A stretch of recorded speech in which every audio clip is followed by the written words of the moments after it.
আবৃত্তি করছি আসিফ এন্দাজ রবির লেখা কবিতা হজুগ। সে এক যুগ ছিল ভাই, স্বর্ণযুগ যাকে বলে। প্রত্যেক যুগের আলাদা আলাদা নাম থাকে, সেই যুগের নাম ছিল হজুগ। কি যুগ? সব কিছুতেই হ, উপরে নিচে ডাইনে বায়ে যেখানে তাকাবেন হ, আর হ। নেত্রীর নাম হ দিয়েছিল তো বটেই, বাহিনীর নাম ছিল হেলমেট বাহিনী। তাদের হাতে হাতুড়ি, হাতুড়ি না থাকলে হকি স্টিক। হয়ের বাইরে এরা যায় নাই, হ ভাই আসলেই যায় নাই।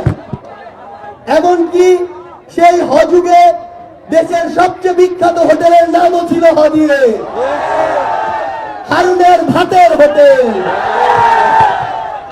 এই হোটেলে যারা খেত তারা তো খেতই, হোটেলে যাওয়ার সুযোগ না পাওয়া পাবলিকরা যা খেত তার সবচেয়ে পরিশীলিত নাম হতে পারে হ মারা খাওয়া।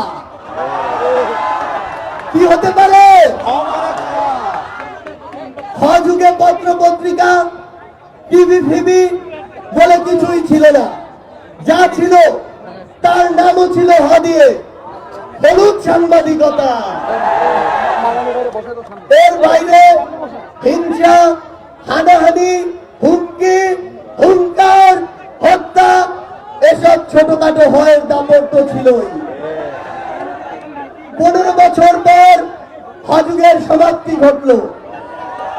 হ পালিয়ে গেলেন, যে বাহনে করে পালালেন তারও নাম হ দিয়ে, হেলিকপ্টার। হ দিয়ে শুরু, হ দিয়ে শেষ। আমি ভাবলাম যাক হ যুগের অবসান হলো তাহলে। হায়, কিন্তু কিসের কি? এখন আবার নতুন করে হয়ের হাহাকার শুরু হয়েছে, চারিদিকে হয়ের হাউকাও। নতুন হজুগে শুরু হয়েছে এভাবে, হ্যালো আপা, হ্যালো।